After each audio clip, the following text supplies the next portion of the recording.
Nick Sirianni Live, presented by Premier Orthopedic.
Hey, Coach. Thanks for taking the time for us today. We'll kick things off with Martin and then go to Elliot.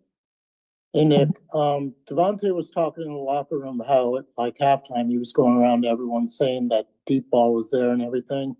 I was wondering, A, if he had relayed that to you, and B, how important is it to get that kind of input from players when they see something and then, obviously end up calling the play? Yeah, we talk about everything, and definitely, I know Smitty was in communication with the offensive coaches, what he was saying. That's pretty standard, in between series in the locker room. You're getting everybody's input, and Smitty does a great job of communicating what he's seeing out there. He's really, he's got great football instincts and football IQ. So, there's he gives you that confidence to be able to call things in those scenarios when he sees something. And we got a lot of guys, like we have high football IQ guys. We have a lot of guys like that, and so that gives you a lot of confidence to be able to go. Just like I kind of talked about with fourth down yesterday, like you got confidence in the players to go make a play in critical situations. Well, it's the same thing with things that they're seeing, because they have a different point of view than we have from the press box or from the sideline, because they're on the field looking at it. So it's great to be able to have players like Devontae that can relay what he's seeing, and you can trust that what he's seeing is, and what he's telling you is good information. And it's just like having another set of eyes from coaches out there on the field. We'll go to Elliott and then Rube. Hey, Nick, you guys had a ton of success passing the ball from under center yesterday. I know this might be complicated to answer without giving away game plan stuff, but is there a simple way to explain why yesterday it really worked for you guys and you used it as opposed to the first 6 games of the season? Yeah, obviously yesterday there was a little bit more under center runs, so you mesh up your play actions and your passes with some of those things. So some things that we studied in that little mini bye, is things that we looked at, and that's kind of why you got to see some of the things that you saw yesterday. It's always going to be important that your run and your play action pass game mesh together, because the defense has to go from a run defense to be a pass rusher, which is difficult for a defensive line. I know we talk a lot about that as our defense. So, you always want to have those things mesh together. And yesterday that meshed together the way that you saw. We'll go to Rube and then Dave. Hey, Nick, obviously you just played the Giants a couple of weeks ago. Didn't go well. How do you take Thanks. that game? How do you take that game? What do you do with that game? Do you kind of emphasize the revenge factor this coming week and remind them or do you just kind of focus like it's any other game? Focus like it's any other game. Now, it's a unique game in which that you play a team the second time. And it's even more unique that it's been 1 week of games since then. And so, just like everything we talk about, I know you guys asked me on a Thursday night or a short week or a Monday night game or a first game or a snow game. You have things that you look at in all those, because it's slightly different. But nothing changes in respect to your process. You still have a week to prepare.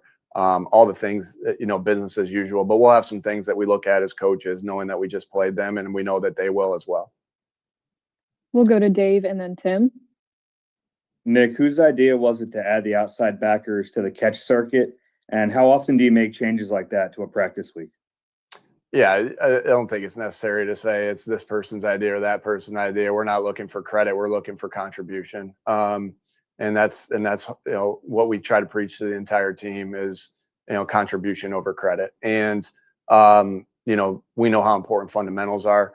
Dave, anything like, hey, we need more work at this strip attempt, then you might put a drill into your circuit there. Or, hey, we need to add this group into this, into the catch circuit, and you may do that as well. So, just because you do something a certain way, and that you've had success with the fundamentals that we have, doesn't mean you're constantly not thinking about how you make that process and those drills and the things that you do better, because that's all you're constantly thinking about. How do you find ways to win, and then you find ways to get better, and that's what's on our mind in everything that we do. And so there's constant tweaks and evaluate and different things to our process and to our practices to help make it the best the best it can be, so we can put ourselves in position to win on the weekend.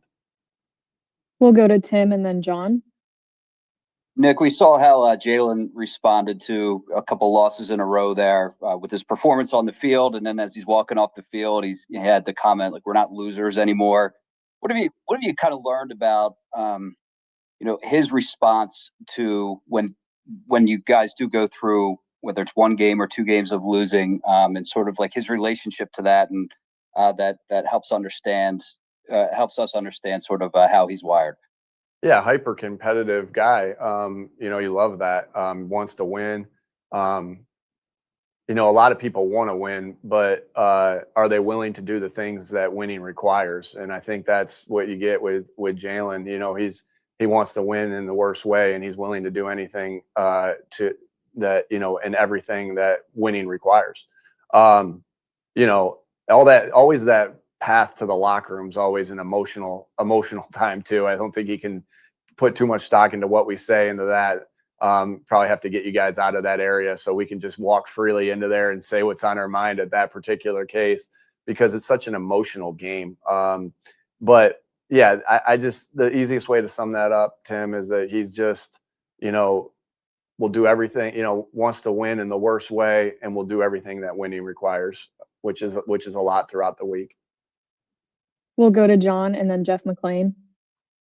Hey, Nick, curious to what you saw from the film when it came to the running game. Obviously, it was pretty effective on that first drive and kind of waned from there, and you were able to toggle and had tremendous success in the passing game. But what you saw? Yeah, obviously they did a good job of making some adjustments in that after that first drive to force us to try to win another way, and we did a good job as offensive coaches and with the players of countering those adjustments. That's the way football goes. It's a constant game of adjusting and seeing how they adjust. And so good job by them adjusting. We know we want to be a balanced team.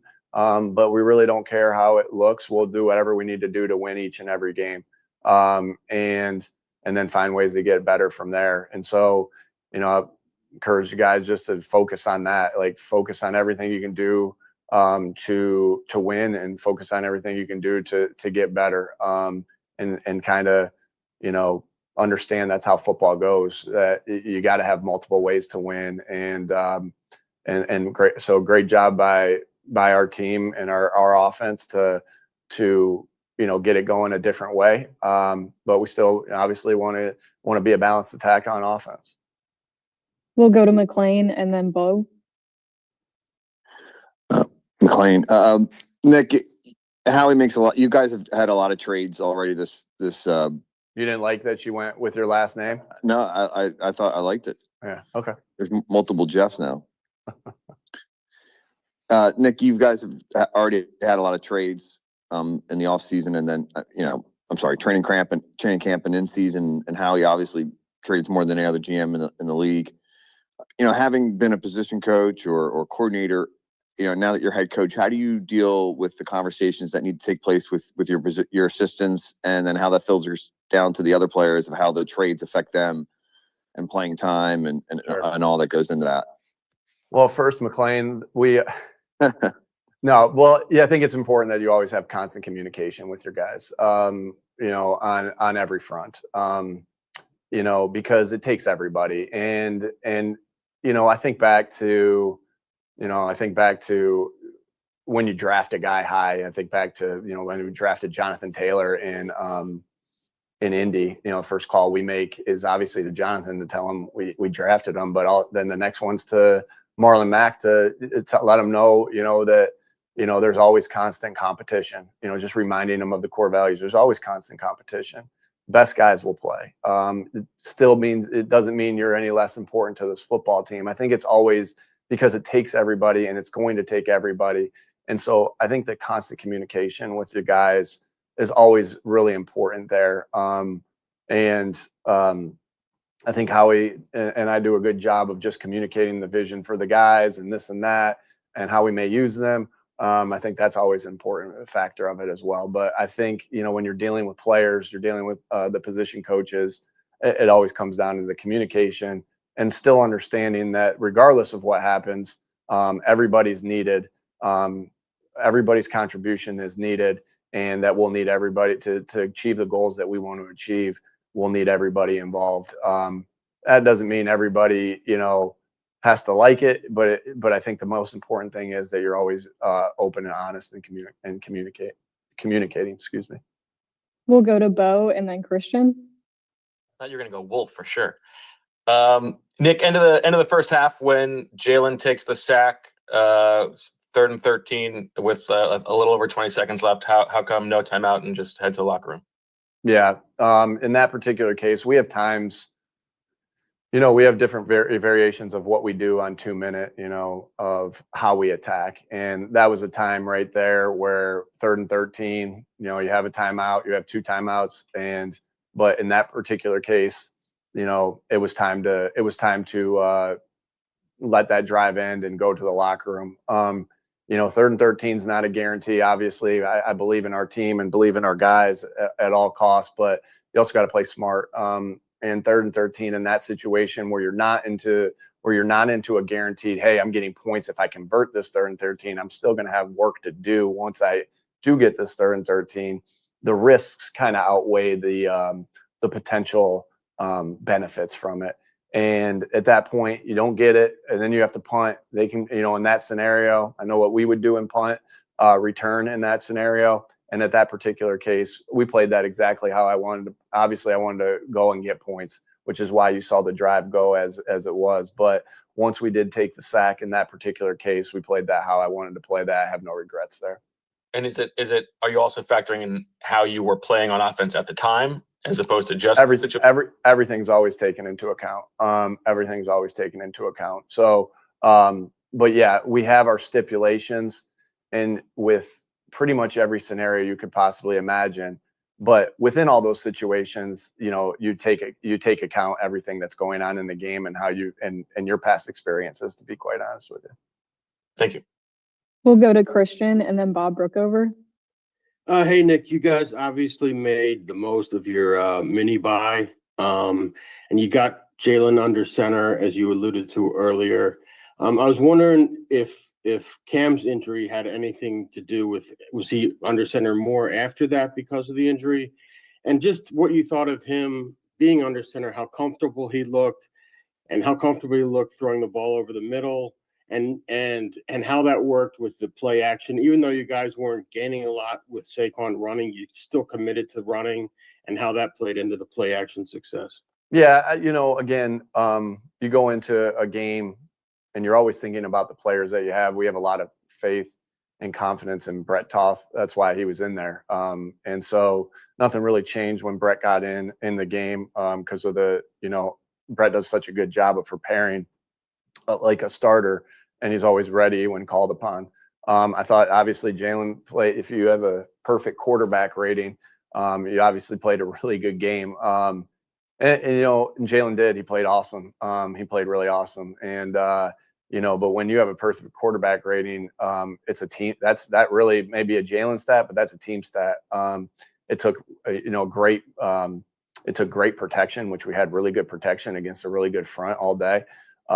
It took, the commitment to the run game to try to get that going, to open some other stuff up. It took unbelievable catches by the wide receivers and route detail and discipline. And so it's just a cool stat that emphasizes the whole team. And so, we'll see how things move forward as far as what the ways we want to attack. Every game calls for different things. This is what this game called for, and this is kind of some of the things that came off of our self-scout, and we'll continue to work to find ways to get better. We have time for 2 more, so we'll go to Bob Brookover and finish with Zach. Hey, Nick, you got kind of a unique look on the tush push yesterday. Is that what caused that timeout before the second one? And just out of curiosity, so you called the timeout before they reviewed the catch. Or they challenged the catch. Would you have gotten the timeout back if that had not? I didn't. They challenged the catch, and that was the timeout. I didn't call a timeout there. Oh, okay, because it was announced. I guess it was announced. And when you look at that, what kind of challenge does that front present? Maybe that you guys hadn't seen before. Yeah, we're going to always see new and unique. We ran it one time and we got it one time. So we're always going to see new. And when we lined up for another one, we jumped off sides. So we really didn't get the opportunity to run it there. But we're always going to see new and unique ways. That's not new to us. When you run something when you run something the amount of times that we've ran that play, you're going to see everything. You're going to see unique ways. You're going to see teams working on that all off season to try to figure out how to stop it. I think we've seen pretty much we've seen a ton, but then they threw something a little bit different at us, and so we're ready for that. We're ready to account for that, and we're expecting those different things. And we'll have little wrinkles based off of the way they're lining up to counter some of those things. We'll close out with Zach here. Hey, good afternoon, Nick. I would quickly add to your answer to Tim that there's certainly nothing wrong with saying what's on your mind with us around. But we've seen, and I guess in that spirit at center, we've seen you take different approaches to the backup spot. What dictates whether you move Landon Dickerson over or put Brett in there? And then how is that approach different in a non-game day situation? Yeah, obviously flexibility is huge, and to have guys that can play multiple spots is really important. You always need multiple centers ready on game day, just because not everybody can do that job, right?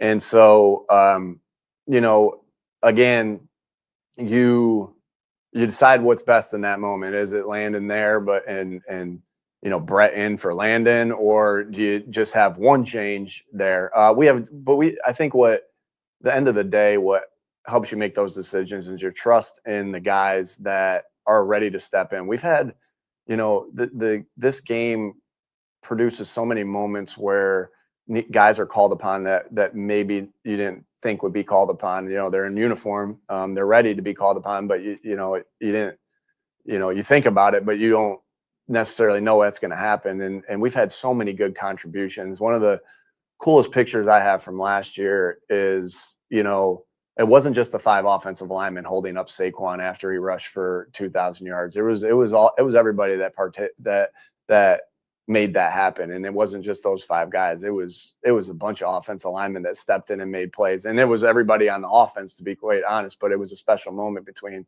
Saquon and the offensive line. And what I thought was so cool about that is that, there was 8 or 9 guys in that picture, not just the 5. Anything you can tell us on Cam? Yeah, we'll see. Obviously haven't got with the doctors quite yet. That's a little bit later. I usually get with them a little bit after I talk to you guys. And so, we're into our game planning, just finishing up with the players right now and about to get into our game planning purposes. So it's usually the time I get with him. So we'll see. I know he'll do everything he can do to be as ready as soon as he possibly can. Thanks, Coach. We appreciate your time today. All right. Thanks, everybody.